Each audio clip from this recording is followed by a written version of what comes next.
What's up, y'all? I said, what's up, y'all? Look at me when I'm talking to you, bro.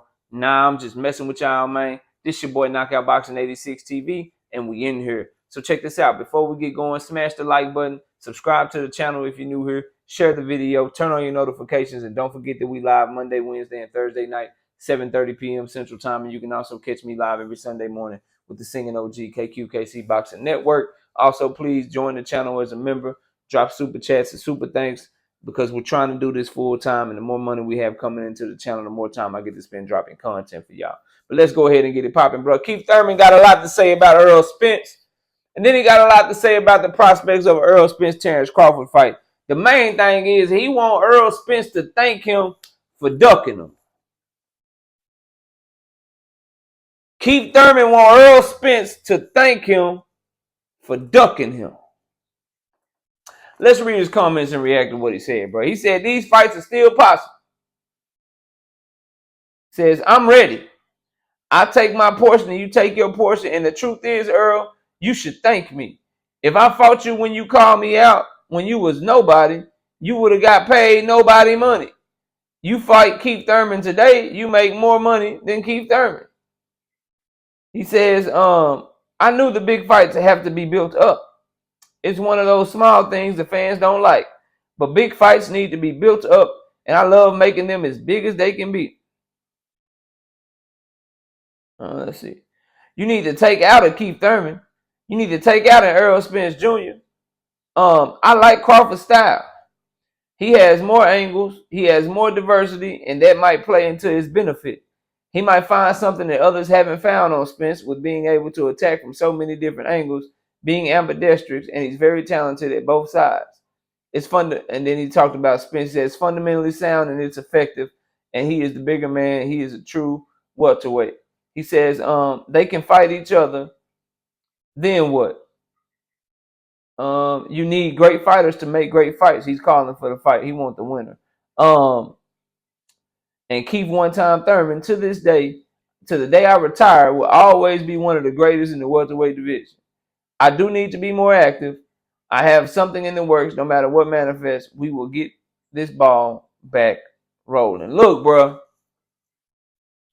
His breakdown of Spence Crawford about Spence's fundamental style, Crawford's angles and ability and athleticism and talent and shit. That's his opinion, bro. Y'all know I want to see the fight. I got Errol smashing on Bud, but somebody that got Bud or somebody that's breaking it down more evenly or whatever, bro, do your thing.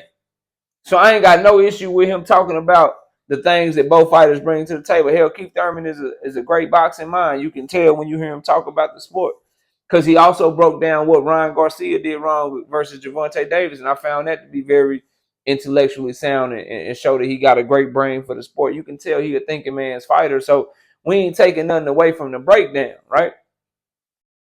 But the two things I want to focus on specifically in this video is A, Errol should thank you for ducking him, and B, the winner of this fight need to fight you. Look, bro, this is where I'm at with this shit. First, the winner of the fight needing to fight Keith. Whoever win this fight, if they stay at 147, then fucking right. Whoever win this fight, if they stay at 147, then fucking right. The winner of this fight need a Jaron Ennis, a Keith Thurman, a Virgil Ortiz, somebody like that. Because to me, those are the ones that's left. I think Keith Thurman, he got beat by Manny Pacquiao, who's not really in his era. Somebody in his era need to beat his ass to like go ahead and put the nail on the motherfucking coffin. So yeah, if these two fighters, whoever win, if they fight like we want them to, whoever win that motherfucker, they do need to go. They do need to see Keith. They need to see Keith, bro. Real talk. Go ahead and get him up out of there, bro. And that include Errol. I know some Errol fans be funny with that shit because Keith Thurman ducked him. We know he ducked him. And they like, yeah, Errol shouldn't give him a shot because Keith Thurman ducked him and did him wrong in the past. I don't share that mindset. I feel like if somebody do you dirty and you got the opportunity to make millions and beat their ass for doing you dirty, you beat their ass for doing you dirty. Straight up. So if Errol, which I know he's not, because he say he only making 147 for Crawford, but if he was to fight at 147 again, then yeah, bro, you need to fight Keith, dog. You need to fight Keith. All right. Otherwise, if both of these guys, the winner or whatever, if they drop the belts and move up to 154, if Keith want to see them, he need to move up to 154 right behind them and chase them up there. So that's where I'm at with that shit. I agree if the winner stay at 147. I want to see him fight Keith. Now, as far as Errol and Keith and the whole money shit Keith was talking about, first of all, bro, quit making excuses for you ducking, dog. Like, why you trying to play us like the reason that you didn't fight Errol is because you wanted Errol to make more money against you? Bro, the shit that some of these fighters say. So if I'd have fought you when you wanted to fight me, you wouldn't have made no money. You should thank me now because now you make more money than me if we fight. Bro, you didn't fight him not because he was nobody and he would have made way less money. You wasn't trying to save the fight. You wasn't trying to save the fight to let it marinate and get Errol the biggest bag possible. You was trying to hold off, and the only reason you even got Errol or Terence Crawford in your mouth, the only reason you talking about them is because of what you just said about being more active. You on the outside looking in right now, using the same position as you a former unified champion. You the one that got the Manny Pacquiao fight. And after all of that, you looking at the welterweight division right now, you in the exact same spot as Virgil Ortiz and Jaron Ennis. You a goddamn mandatory. You ain't stomping with the big dogs, bro. We all see this shit. Bro, you just beat Mario Barrios. You couldn't stop him, but a former featherweight Tank Davis got him the fuck up out of there easily. Beat him up, beat him down. Get up out of my face. You hit that man with everything but the kitchen sink. I got some pictures over there. You hit him with them hoes and some dumbbells right there. You hit him with them hoes. You couldn't get him up out of there.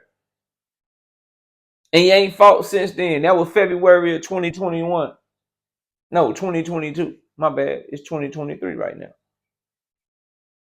And before that, you hadn't fought since 2019, bro. You irrelevant right now. And you trying to make yourself relevant off of these two champions' names and shit. And I get it. You want back in. And I've been saying if Keith want back in, he need to kill off one of these young guns. Quit being scary. Quit just trying to live off the past and shit. He trying to get an Errol Spence or a Terence Crawford fight because of who he was in 2016, 2017 type shit, bro. It's 6 years later, 7 years later, you still trying to get a fight. You still trying to stomp with the big dogs. When your last 4 years lost to Manny Pacquiao in 2019 and beat a 140-pound fighter in Mario Barrios coming up in 2022, but you deserve this winner more than the Virgil Ortiz. You deserve the winner of this shit more than the Jaron Boots Ennis who they both been putting in way more work than you at welterweight in the last 3-4 years, man. Nah, bro. Errol shouldn't thank you. You should have fought him when he was calling you out, when you was the man. Now you ain't the man no more, and you want the same person that you denied a shot to give you a shot. I want him to give you the shot, but I understand where you at in your career right now. The best way for you to get what you think you want is to fight a Jaron Boots Ennis, go in there and beat a Yadinas Ugas worse than what Errol did. Fight a mean machine, beat a mean machine worse than motherfucking Virgil Ortiz and Terence Bud Crawford did. Fight these guys that's up and coming. Fight these other top contenders. Stay active and keep banging on their door for your shot. You don't just beat Mario Barrios, sit out for a year and a half and just keep calling for the fight, calling for the fight, calling for the fight. Don't nobody care what you did 7 years ago, dog. So no, Errol, like that shit just nonsensical. You should thank me for ducking you. Because if I would have fought you, you would have got no money. Obviously, when Errol was calling you out, he didn't give a fuck about the money. That ain't why you wasn't looking out for him. That's the shit, bro. I hate when they insult my intelligence. You was not looking out for that man by not fighting him. You was looking out for yourself because you thought it was a bad matchup. You ain't want to take that risk. You was in the Manny Pacquiao sweepstakes, man. Come on, dog. Like we ain't new to this shit. We true to it, bro. So that's what I think of Keith Thurman comments. I think his breakdown of the fight, got nothing to say about it. Everybody got their own opinion on what happened in that fight. Whatever, ride with it. We'll see whose opinions are right if they ever fight.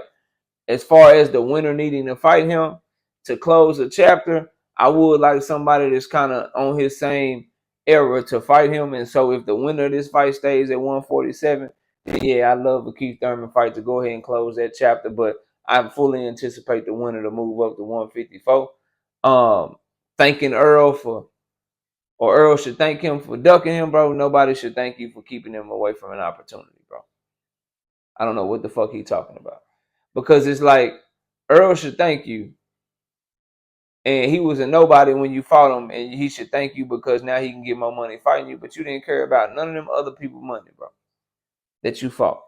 You didn't care about their money. You didn't care about Sean Porter money, Danny Garcia money. You only care about Errol money, bro. Why is that, fam? Because you thought he was more dangerous. Quit trying to fool us. And guess what? Over time, because you know your boxing, you have proven to be right. He was more dangerous. That's why he beat both their ass. He was more dangerous than them. You avoided the right one, bro. You avoided the right one. He beat their ass too. So you knew he was what that was. That's why you didn't fight him, bro. Stop the cap. Y'all let me know what y'all think. Comment below. Smash the like, sub to the channel. Share the video. Turn on the notifications. And don't forget that we live Monday, Wednesday, and Thursday night at 7:30 p.m. Central Time. Appreciate y'all watching. Enjoy the rest of your night. And with that, we out of here. Peace out.